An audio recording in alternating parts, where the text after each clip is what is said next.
नमस्कार बच्चों।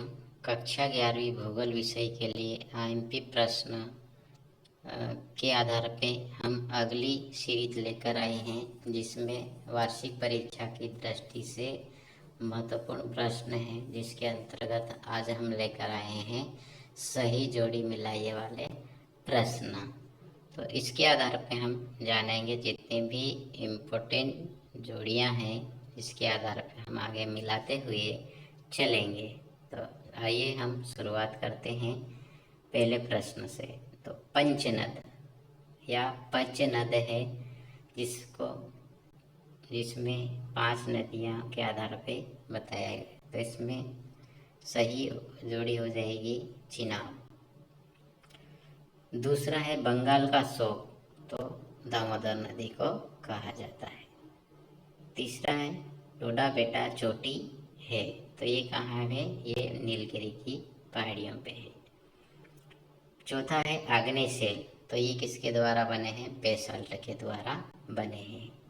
पांचवा है सबसे ऊंचे बादल, तो क्या कहलाते हैं? पच्छाप बादल या पच्छाप मेघ के नाम से जाने जाते हैं।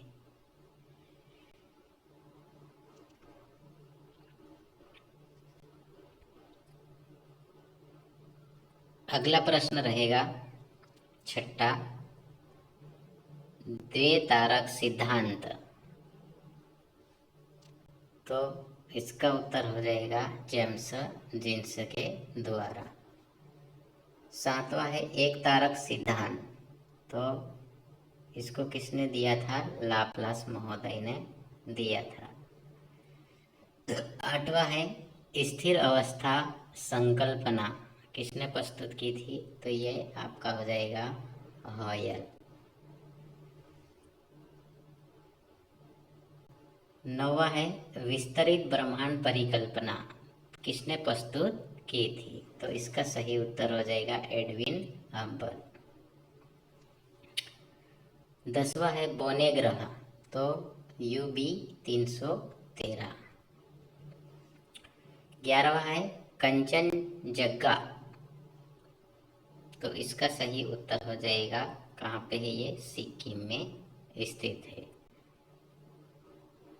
12वां है सर्वाधिक क्षेत्रफल वाला राज्य, तो क्या आ जाएगा इसमें? राजस्थान। कर्क रेखा, तो 23.5 उत्तरी अक्षांश। कोरोमंडल तट, तो ये कहाँ पे स्थित है? आपकी तमिलनाडु में। देवदार के वन, तो ये कहाँ पे स्थित है? आपके देवदार के वन हिमालय के उच्च पर्वतीय क्षेत्र में।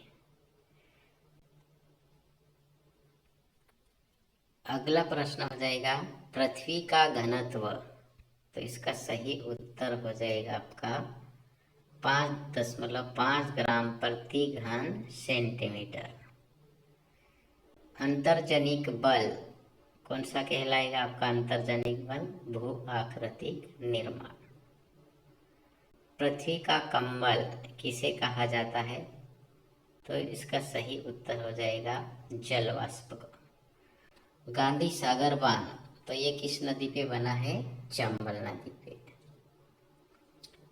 अगला है गेंडा, तो ये कहाँ पे पाया जाता है?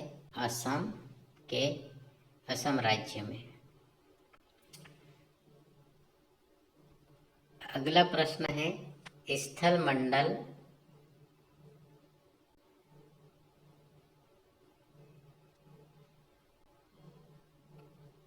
तो इसका सही उत्तर हो जाएगा भूपर्पट्टी व मेंटल का ऊपरी भाग कहलाएगा, मतलब आपका जेड वाला सही। अगला प्रश्न है नदी के द्वारा बने घुमाव क्या कहलाते हैं? तो इसका सही उत्तर हो जाएगा आपका विसर्प। अगला प्रश्न है वृहत ज्वार, तो ये कब आता है? पूर्णिमा तथा अमावस्या को आते हैं। अगला प्रश्न हो जाएगा भारत का क्षेत्रफल, तो भारत का क्षेत्रफल कितना है? 32.8 लाख वर्ग किलोमीटर। अगला प्रश्न है गर्मी की लहर लू कहाँ पे चलती है? तो इसका सही उत्तर हो जाएगा उत्तर प्रदेश। अगला है व्यापार एवं परिवहन। तो व्यापार और परिवहन किसके अंतर्गत आता है? ये आर्थिक भूगोल के अंतर्गत आता है। अगला है पृथ्वी पर महासागरों की उत्पत्ति कब हुई? तो ये लगभग कब हो जाएंगे? 400 करोड़ वर्ष पूर्व, 400 करोड़ वर्ष पहले। पृथ्वी अगला प्रश्न है गर्म जलधारा। तो इसमें कौन सा हो जाएगा? गर्म जलधारा है गल्फ स्ट्रीम की गर्म जलधारा। अगला प्रश्न है कृषि जैव विविधता किसके अंतर्गत आती है? कृषि जैव विविधता।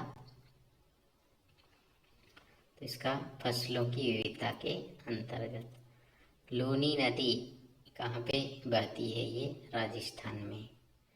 अगला है सहवन धारा सिद्धांत। तो किसने प्रस्तुत किया था सहवन धारा सिद्धांत? आर्थर होम्स ने। अगला प्रश्न है ड्रमलिन। तो ये कहाँ पे पाए जाते हैं ड्रमलिन? तो इसका सही उत्तर है हिमनद की निक्षेपण आकृति कहलाती है ड्रमलिन। अगला है सूर्यताप। तो ये क्या कहलाएगा आपका? सूर्य से आने वाला सौर विकिरण क्या कहलाएगा? सूर्यताप। अगला है रेड लिस्ट। तो विश्व की आर्थिक संकटापन्न प्रजातियों की सूची जिसको क्या बोलते हैं? रेड लिस्ट के अंतर्गत रखा जाता है। अगला है सिंह। सौराष्ट्र के गिर में पाया जाता है, मतलब गुजरात का जो गिर है उसमें सिंह की रखा जाता है। तो इस प्रकार ये आपकी सही जड़े वाले कुछ महत्वपूर्ण प्रश्न हैं जो भूगोल कक्षा 11वीं में आने वाले प्रश्न हैं, और इसी के आधार पे आगे भी ऐसे वीडियो के लिए इस चैनल को सब्सक्राइब, लाइक और शेयर जरूर करें, जिससे आपको नया नोटिफिकेशन या नए वीडियो का नोटिफिकेशन मिलता रहे, और साथ में अपने दोस्तों में शेयर जरूर करें जिससे उनको भी इन प्रश्नों का लाभ मिल सके। धन्यवाद।